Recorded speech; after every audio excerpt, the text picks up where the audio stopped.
ॐ अज्ञानतिमिरान्धस्य ज्ञानञ्जनशलाकया चक्षुरुन्मिलितं येन तस्मै श्रीगुरुवे नमः। नमो विष्णुपादाय कृष्णप्रेष्ठाय भूतले श्रीमते भक्तिवेदान्तस्वामिन्निति नामिने। नमस्ते सारस्वते देवे गौरवाणी प्रचारिणे निर्विशेषा शून्यवादी पाश्चात्यदेशतारिणे। नमो महावदन्याय कृष्णप्रेमप्रदायते कृष्णाय कृष्णचैतन्यनाम्ने गौरतुसे नमः। जय श्री कृष्ण चैतन्य प्रभु नित्यानंद श्री अद्वैत गदाधर शिवासादि गौर भक्त वृंद। हरे कृष्णा कृष्णा कृष्णा हरे हरे, हरे राम राम राम हरे हरे। आज की भगवद गीता में आप सभी का स्वागत है।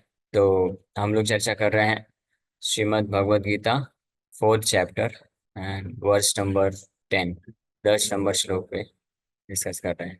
तो इस श्लोक पे कल भी हम लोग कुछ चर्चा किए थे। तो इस श्लोक में भगवान कृष्ण वर्णन कर रहे हैं 5 क्या योग्यताएं होती हैं, क्वालिफिकेशंस होते हैं ऐसे व्यक्ति के जो भगवान के जन्म और कर्म को तत्वतः या दिव्य रूप में समझ सकता है।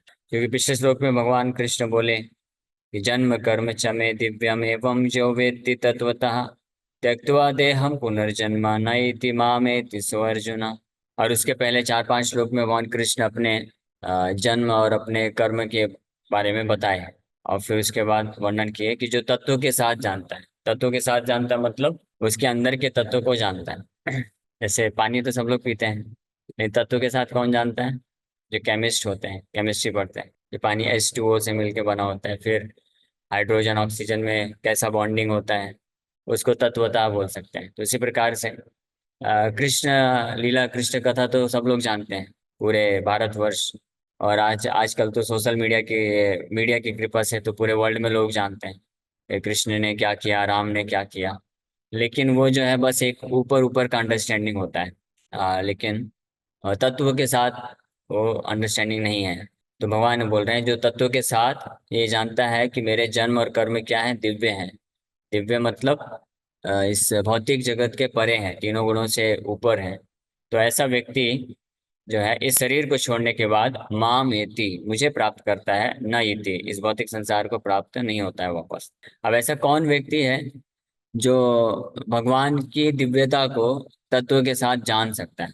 वो इस श्लोक में वर्णन कर रहे हैं। वीतराग भय क्रोधा मन्मया माम उपाश्रिता बहवो ज्ञान तपसा भूता मद भाव आगता। तो इस श्लोक पे कल हम लोग चर्चा किए थे विस्तार से, आज तात्पर्य पढ़ के आगे और चर्चा करेंगे। तो भगवान बोल रहे हैं वीत राग भय क्रोधा। वीत मतलब one who is freed from राग, भय और क्रोध है। राग का मतलब होता है अटैचमेंट, और भय का मतलब होता है भय, फियर, और क्रोध का मतलब क्रोध, डर, एंगर। या क्रोध का यहाँ पे एग्जैक्ट मीनिंग है फ्रस्ट्रेशन।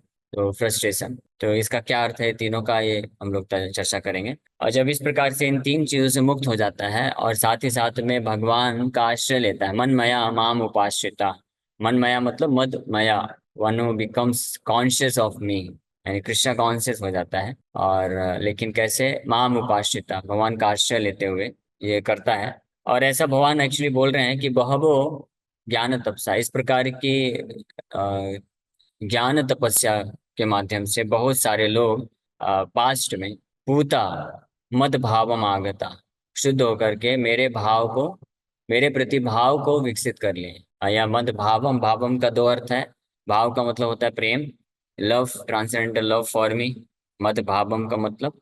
और दूसरा मद भावम का मतलब होता है नेचर या प्रकृति, या भगवान का जो ट्रांसेंडेंटल अबोर्ड है, भगवान का दिव्य जगत है, उसको प्राप्त कर लेते हैं। तो कल हम लोग इसके तात्पर्य को पढ़ रहे थे। तो इस संसार में ज्यादातर लोग कौन सी चेतना में होते हैं? भौतिक चेतना में होते हैं। भौतिक चेतना का मतलब होता है अपने आप को इस संसार से संबंधित समझना। और उसका शुरुआत कहाँ से होता है? अपने आप को शरीर समझना। जब कोई अपने आप को शरीर समझता है तो इस प्रकार से वो इस चेतना को, विचारधारा को विकसित करता है कि शरीर से संबंधित वस्तुएं और लोग और इस संसार स्थिति उसके हैं। इसको बोलते हैं अहम ममेति। तो इस प्रकार की चेतना रखने वाले जो व्यक्ति होते हैं उनका जो एक्सपीरियंस होता है इस भौतिक जगत में भौतिक चेतना रखने वाले व्यक्तियों का अनुभव इस संसार में क्या होता है? एक ही अनुभव होता है।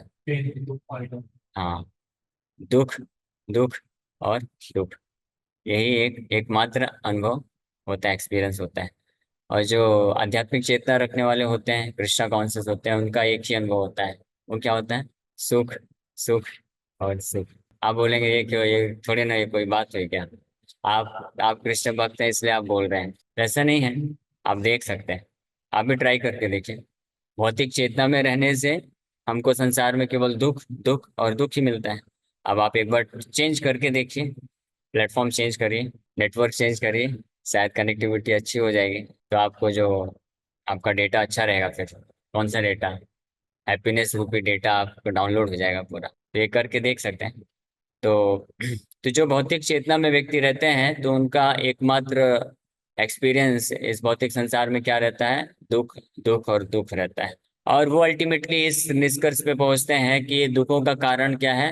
हमारा इंडिविजुअलिटी ये दुख का कारण है। इंडिविजुअलिटी का मतलब होता है, आ सकते हैं बोल दीजिए, इंडिविजुअलिटी का मतलब होता है कि हम एक व्यक्ति हैं, पर्सन है, इसलिए हमारे पास ये व्यक्तित्व है, शरीर है, इसलिए हमको इस संसार में दुख है।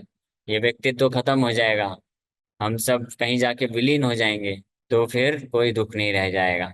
और इसी बेसिस पे अलग अलग फिर फिलॉसफी बन जाती है। जैसे बुद्धिस्ट फिलॉसफी हुई, इम्पर्सनलिस्ट फिलॉसफी हुई।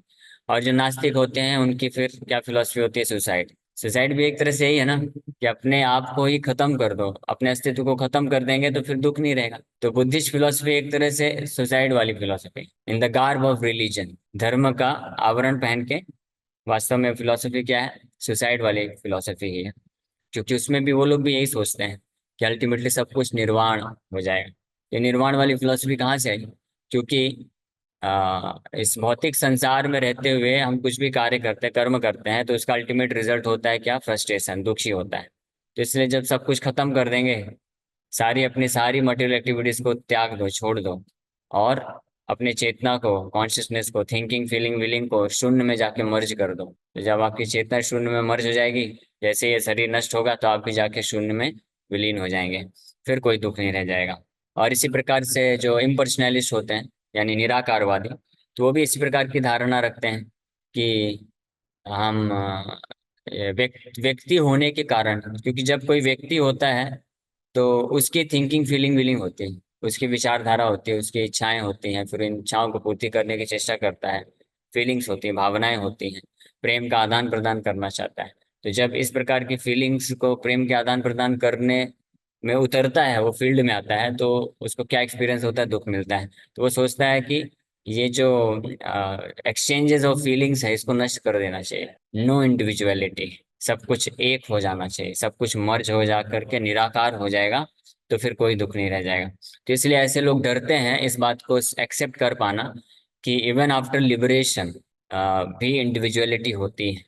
इस बात को एक्सेप्ट करने में वो लोग डरते हैं। इसलिए शास्त्र में जहाँ पे भी जो ये शब्द आते हैं, लिबरेशन, मुक्ति के बाद भी कुछ जीवन होता है, तो उसको वो इस प्रकार से मिस इंटरप्रेट करते हैं कि वास्तव में मुक्ति के बाद सब क्या हो जाता है? एक हो जाता है, शून्य, निराकार हो जाता है। वो बोलते हैं होता है, कुछ तो होता है, लेकिन ये इंडिविजुअलिटी नहीं होती, मतलब व्यक्ति नहीं रह जाते हैं।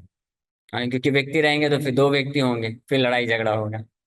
पहले तो प्रेम करेंगे, फिर लड़ाई झगड़ा करेंगे, एक दूसरे का सिर तोड़ देंगे। बोले नहीं नहीं नहीं, हम दो नहीं हैं, हम एक हैं, आपस में मर्ज हो जाते हैं, ऐसा उनकी विचारधारा होती है। लेकिन जो कि पूरी तरह से क्या है? गलत है। हाँ, तो ये एक दूसरे कैटेगरी के भी ये ऐसे लोग होते हैं जो आउट ऑफ फ्रस्ट्रेशन इस प्रकार की विचारधाराओं को का आश्रय ले लेते हैं। भगवान यहाँ पे बोल रहे हैं माम उपाश्रिता, मनमया माम उपाश्रिता, लेकिन वो लोग क्या लेते हैं? वो निराकारवाद, शून्यवाद उपाश्रिता हो जाता है, because they are not freed from राग, भय, क्रोध। क्रोध से फ्री नहीं होने के कारण, फ्रस्ट्रेशन से फ्री नहीं होने, इसलिए भगवान यहाँ पे बोल रहे हैं वीत राग भय क्रोधा। जो फ्रस्ट्रेशन, जो क्रोध से भी मुक्त हो जाता है, वो माम उपाश्रिता, मेरा आश्रय ले सकता है। इसलिए जब कई बार जो नए लोग जुड़ते हैं ना, जैसे हो सकता है अभी आप लोग को क्वेश्चन आएगा, हम जब शुरू शुरू में जुड़े थे, हमको जब पता चला कि वैकुंठ में जो है सूर्य और चंद्रमा की आवश्यकता नहीं है, न तत् भास्यते सूर्यो न शशांको न पावका, वहां पे ना तो अग्नि की जरूरत है, ना इलेक्ट्रिसिटी चाहिए, ना तो सूर्य चंद्रमा चाहिए। क्यों? वहां पे एवरीथिंग इज सेल्फ इल्यूमिनेटेड। मतलब आप जहाँ पे भी जाएंगे, आपके साथ इलेक्ट्रिसिटी का सोर्स जा रहा है। आध्यात्मिक तेज, आध्यात्मिक तेज, क्योंकि स्पिरिट सोल से ही तेज निकलता है। इसलिए जब भगवान कृष्ण बलराम अपने सखाओं के साथ जाके माखन चोरी करते थे, तो यशोदा मैया बोली कि आप लोग बाहर क्यों रखते हैं आपकी जो मटकी है, उसको आप आपके जो सबसे अंधेरा वाला रूम है उसमें रखो। तो फिर एक गोपी बोलती है, लेकिन उससे क्या फायदा होगा, आप तो इतने सारे ज्वेलरी पहना देते हो कृष्ण को, तो वो ज्वेलरी से पूरा रोशनी आता है। तो मैया बोली ठीक है ठीक है, जब भी कृष्ण बाहर जाएगा तो मैं सारी ज्वेलरी हटा दूंगी। तो फिर दूसरी दूसरी गोपी बोलती है, इसका भी कोई फायदा नहीं है। क्यों? क्योंकि पता नहीं आपके कृष्ण से शरीर से ही कुछ तो ऐसा तेज निकलता है कि जैसे ही वो डार्क रूम में अंधेरे घर में प्रवेश करता है, पूरा उजाला हो जाता है, उसको सब दिख जाता है। हाँ, क्योंकि इस कृष्ण का शरीर दिव्य है, इसलिए वो तेज सेल्फ इल्यूमिनेशन निकलता है। ऐसे श्री चैतन्य महाप्रभु जब बनारस गए थे, तो वहाँ पे प्रकाशानंद सरस्वती ठाकुर और प्रकाशानंद सरस्वती और उनके 10,000 सन्यासी डिसाइपल्स थे। एक बहुत बड़ी सभा थी, मायावादी थे ये लोग, निराकारवादी। तो चैतन्य महाप्रभु गए वहाँ पे, और जहाँ पे पैर धुलते हैं, वहाँ पे पैर धुलने के बाद वहीं पे बैठ गए, अपने आप को बहुत हीन समझते हुए। तो जो प्रकाशानंद है, वो देखा ये क्या है, क्योंकि प्रकाशानंद बहुत निंदा करता था चैतन्य महाप्रभु का। वो सोचता था कि चैतन्य महाप्रभु सन्यासी होकर के भी इस प्रकार से भावुक की तरह हरे कृष्ण कीर्तन करते रोते रहते हैं, ये सन्यासी के लक्षण नहीं है। सन्यासी मतलब तो वेदांत अध्ययन करना चाहिए, ज्ञान की बातें करना चाहिए, गंभीर रहना चाहिए। रोना धोना ये तो सब भावुक भावुक लोगों के काम होते हैं, सन्यासियों के काम नहीं होते हैं। तो महाप्रभु को वो बड़ा ही हीन समझता था। तो चैतन्य महाप्रभु बोले ठीक है, हीन समझते हो, मैं हीन हूँ। तो जाके वहां पे बैठ गए, और फिर क्या किया उन्होंने, अपना रेगुलेटर ऑन कर दिया। क्योंकि ये जो मायावादी लोग होते हैं, निराकारवादी होते हैं, ये ब्रह्म ज्योति के प्रति आकर्षित रहते हैं, ब्रह्म का चिंतन करते हैं। ब्रह्म, निराकार ब्रह्म, रोशनी से आकर्षित होते हैं, ब्रह्म की रोशनी से। तो चैतन्य महाप्रभु अपना इफल्जेंस बढ़ा दिए। तो पूरी सभा में 10,000 सन्यासियों के बीच में श्री चैतन्य महाप्रभु के शरीर से ऐसा तेज निकलता है कि उसको लगता है कि जैसे करोड़ों करोड़ों सूर्य एक साथ प्रकट हो गए। एक लड़के ने प्रश्न पूछा इसमें, प्रभु जी जब करोड़ों सूर्य एक साथ प्रकट हो गए, तो सब कुछ जल के राख नहीं हो गया? तो हम उसको बोले कि भाई देखो, वहां पे तुलना की गई है करोड़ों सूर्यों की रोशनी से, हीट से नहीं। ठीक है, करोड़ों सूर्य जितना रोशनी लेके आते हैं, प्रकाश लेके आते हैं, उस प्रकार से चैतन्य महाप्रभु के शरीर से उतना तेज निकल रहा था। लेकिन हीट नहीं निकाले थे महाप्रभु। हीट भी निकाल सकते थे, लेकिन निकाले नहीं, क्योंकि मालूम है हीट निकाल देंगे तो सब तो तमाम हो जाएगा, फिर क्या इनको क्या प्रचार करेंगे। तो हीट नहीं निकाले, केवल रोशनी निकाले। ठीक है, तो इसलिए इसमें कंफ्यूजन नहीं होने का। तो वो बहुत आकर्षित हो गया, बोला अरे ये कोई अद्भुत व्यक्ति है, ये साधारण नहीं है, चलो चलो चलो। तो वो बड़े सम्मान पूर्वक आते हैं, उनको लेके जाते हैं। ऐसे कई एपिसोड हैं जहाँ पे भगवान अपने तेज को प्रकट करता है। तो आध्यात्मिक जगत में सूर्य चंद्र ये सब नहीं होते हैं, वहां पे हमेशा उजाला रहता है। तो फिर एक लड़के ने प्रश्न पूछा, तो प्रभु जी वहां पे रात नहीं होती है तो लोग सोते कैसे होंगे? रात नहीं हो गया, पूरा उजाला ही रहेगा हर जगह। अभी सोते हैं तो भाई रूम का लाइट बंद करके सोते हैं ना, अंधेरा होता है तब तो नींद आती है। पूरा उजाला रहेगा तो नहीं सो पाएंगे ना। हाँ, तो वो ऐसा प्रश्न पूछा। तो फिर उसको बताया गया कि वहां पे लोग सोते भी नहीं है।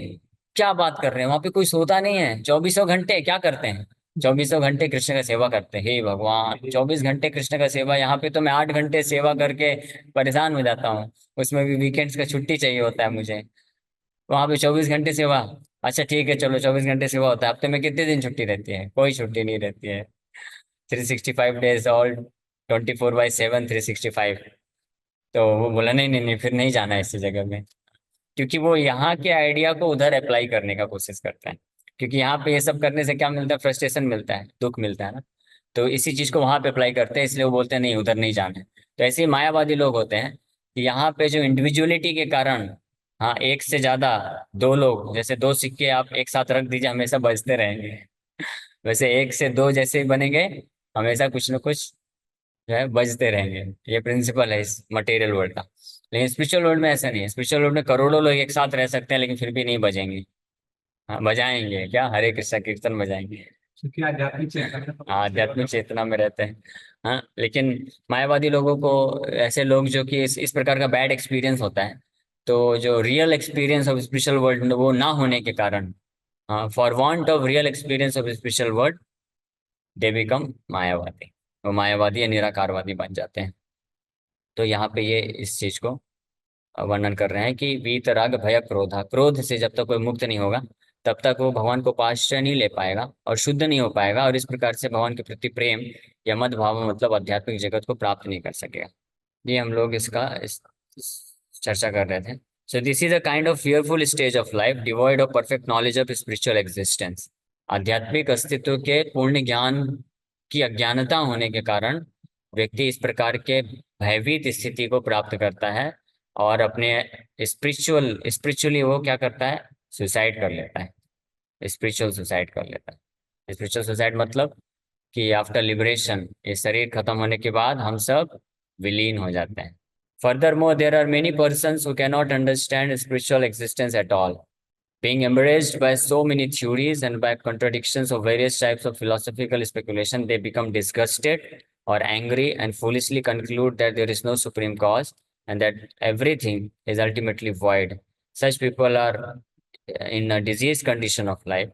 Some people are too materially attached and therefore do not give attention to spiritual life. Some of them want to merge into this supreme spiritual cause, and some of them disbelieve in everything, being angry at all sorts of spiritual speculation out of hopelessness. तो ये तीन जो चीजें हैं यहाँ पे, राग भय और क्रोध। राग मतलब आसक्ति, तो जो पूरी तरह से भौतिक चेतना में होते हैं, जिनको जो है वर्स्ट क्लास बोला गया है, जो फुलिस कैटेगरी के लोग होते हैं, वो राग में फंस जाते हैं। राग मतलब मटेरियल अटैचमेंट्स में फंस जाते हैं, यानी सेंस ग्रेटिफिकेशन ही उनका एकमात्र एम ऑफ लाइफ हो जाता है। और जो थोड़े से बुद्धिमान होते हैं लेकिन अनफॉर्चुनेटली जो रॉन्ग फिलोसफी से, गलत गलत जो आइडियोलॉजीज हैं, उसके संपर्क में आने से, कंट्राडिक्शन देख करके वो लोग क्या हो जाते हैं, क्रोधित हो जाते हैं और दे बिकम डिसगस्टेड, और वो पूरी तरह से क्रोधित होकर के ये नास्तिक बन जाते हैं, एथिस्ट बन जाते हैं। और तीसरा कैटेगरी भय है, डर, जो मैं बताया मायावादी लोगों का। तो इस प्रकार के तीन कैटेगरी के लोग जो है भगवान की दिव्यता को नहीं समझ पाते हैं, और इसलिए इनको वापस से इस भौतिक संसार में जन्म लेना पड़ता है। This last class of men take to the shelter of some kind of intoxication. कौन?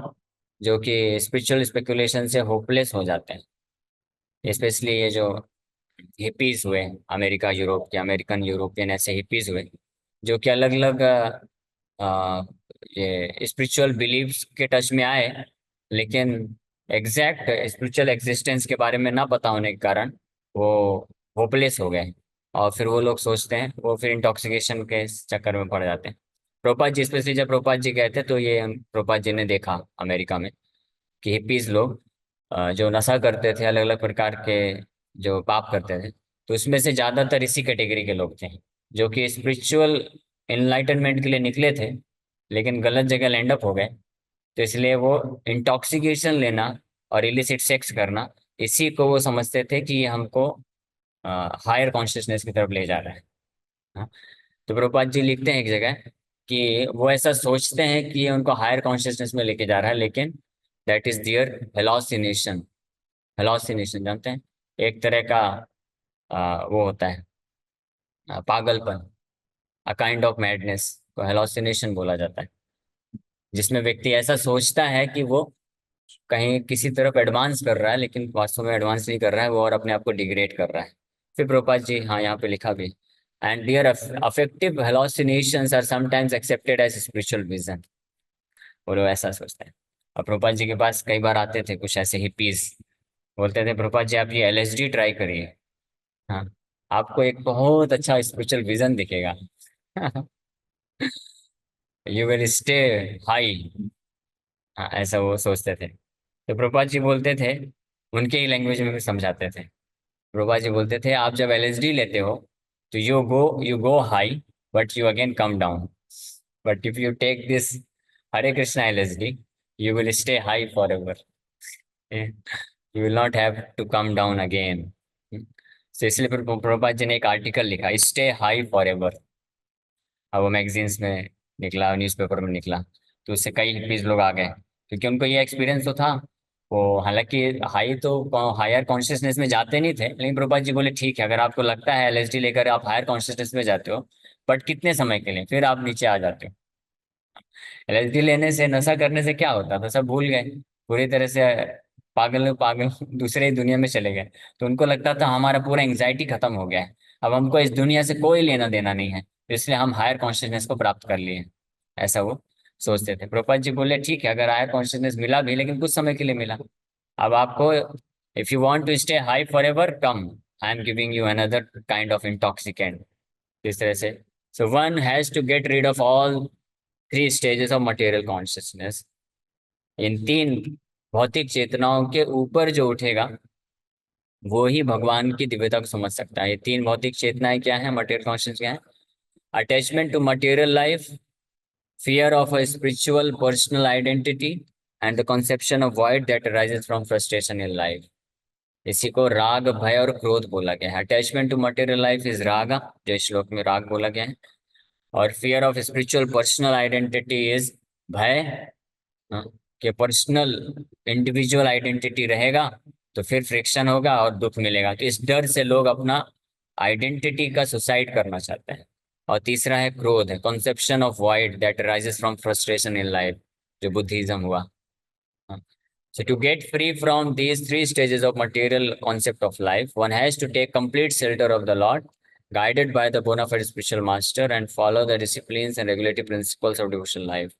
The last stage of devotional life is called bhava, or transcendental love of God। यानी सरल भाषा में अगर बोलें तो वीत राग भय क्रोधा, यानी राग भय और क्रोध को जब कोई ट्रांसेंड करके, इससे ऊपर उठ करके किसी प्रामाणिक वैष्णव के गाइडेंस में, जब डिवोशनल लाइफ भक्ति के सिद्धांतों का नियम से पालन करता है, तब वो अल्टीमेट रियल स्पिरिचुअल प्लेटफॉर्म, वास्तविक आध्यात्मिक स्तर, भगवान के भाव को प्राप्त करता है। इसलिए यहाँ पे श्लोक में भगवान क्या बोल रहे हैं? वीत राग भय क्रोधा, ये तीन प्रकार के मटेरियल कॉन्शियसनेस से फ्री होकर के मन मया माम उपाश्रिता, माम उपाश्रिता मतलब मेरे किसी शुद्ध भक्त के आश्रय में रह करके भक्ति के नियमों का पालन करके ज्ञान तपसा पूता, इस प्रकार की ज्ञान तपस्या है, हाँ, जो शुद्ध हो जाता है, तब वो क्या प्राप्त करता है? मद भावम आगता, मेरे प्रति भाव को या प्रेम को प्राप्त करता है। और जब इस प्रकार से कृष्ण के प्रति प्रेम या भाव को प्राप्त करता है, then he becomes eligible to understand the mystery of Krishna's birth and activities. तब वो कृष्ण की लीलाओं को समझ सकता है, कृष्ण के जन्मों को समझ सकता है, अदरवाइज नॉट पॉसिबल। तो इसका एक और पैराग्राफ बचा हुआ है और वो हम कल चर्चा करेंगे। Hare Krishna, thank you very much. किसी वक्त का कोई प्रश्न है तो पूछ सकते हैं। हरे कृष्णा कृष्ण कृष्ण हरे हरे, हरे राम राम। एक अनाउंसमेंट कर देते हैं, ये जो क्लास है हमारा, ये 6:50 से अभी चालू हो जाता है, 6:50 से 7:20 तक रहता है, तो आप लोग 6:50 को आ जाया करें। ओके, किसी वक्त का कोई प्रश्न है? एक प्रश्न है, प्रभु जी पूछ रहे हैं कि fear of spiritual personal identity, इसका मतलब क्या है? इसका मतलब यही है जो मैं बताया, कि भय, ये भय रहता है लोगों को कि अभी के जीवन में हमको, हम व्यक्ति हैं, हाँ, तो एक दूसरे व्यक्ति से इंटरेक्ट करते हैं तो क्या मिलता है? कष्ट ही मिलता है, दुख ही मिलता है, वो कितना भी हमारा क्लोज क्यों ना हो। सबसे ज्यादा क्लोज कौन होता है? हस्बैंड वाइफ या गर्लफ्रेंड बॉयफ्रेंड, हाँ। लेकिन क्लोज आने के बाद फिर क्या होता है? फ्रिक्शन होने लग जाता है और फिर कष्ट मिलता है। तो इससे फ्रस्ट्रेट होकर के लोग ये डिसाइड करते हैं या ये सोचते हैं कि अल्टीमेटली लिबरेशन के बाद आइडेंटिटी नहीं रहना चाहिए, सब कुछ मर्ज विलीन हो जाना चाहिए, निराकार हो जाना चाहिए, नहीं तो हमको फिर दुख मिलेगा। इसलिए ये भय है। हाँ, आफ्टर डेथ लोग ऐसा सोचते हैं, इसलिए मायावादी बन जाते हैं। ओके, और कोई प्रश्न है किसी का? मुझे एक प्रश्न ऐसा है। एक मिनट, योगेश को, यस योगेश को। हरे कृष्ण प्रभु जी। प्रभु जी, जैसे आपने अभी बताया, जैसे कि हम जो सकम कर्म के प्रति देवी देवताओं की पूजा करते हैं, और देवी देवता उनको प्रसन्न होकर वो उनको जो जैसे मांगते हैं वो मिल भी जाता है, तो उसे बहुत हानि भी हो सकती है या फायदा भी हो सकता है, फिर देवी देवता क्यों देते हैं? हाँ, इसलिए देते हैं क्योंकि हम हमको फंसाना चाहते हैं और हम फंसना चाहते हैं, इसलिए वो फंसाता चाहते प्रश्न दिया था। प्रश्न है कि देवी देवताओं के पास लोग पूजा करते हैं और वो देवी देवता उनको मटेरियल बेनिफिट देते हैं, तो मटेरियल बेनिफिट प्राप्त करके तो व्यक्ति फंस ही जाएगा ना। तो फिर वो क्यों देते हैं? क्योंकि हम जिद करते हैं, इसलिए अरे देते हैं। लिपिंग हम खराब। लोग मानते नहीं ना ऐसे, एक्सपीरियंस करने पे हम सुधरेंगे इसलिए। समझ में आया क्या? मैं डायरेक्ट ओके। बोल दिया, एग्जाम्पल देके बताऊं? समय कम है यस इसलिए प्रभु जी डायरेक्ट बता बोल, दीजिए। समय कम है इसलिए ऐसे बता दिया। जैसे कोई बच्चा है, वो बोलता है कि मुझे अपने मम्मी पापा को जिद करता, मुझे उधर जाना है, जाना है, जाना है। तो माँ बोलती उधर मत जा बेटा, उधर बहुत सारी गाड़ियां आ रही हैं, ये हो रहा है, वो हो रहा है, बहुत बड़े बड़े लड़के लोग हैं, तुम्हारा पिटाई कर देंगे। तो वो नहीं मानता, नहीं मानता है, तो फिर माँ खुद लेके जाती जा और छोड़ के आती है। और वहां पे सब बड़े बड़े लड़के लोग खेल रहे हैं, फुटबॉल खेल रहे हैं, और किसी का एक झटका लगता है, वो गिर जाता है धड़ाम से।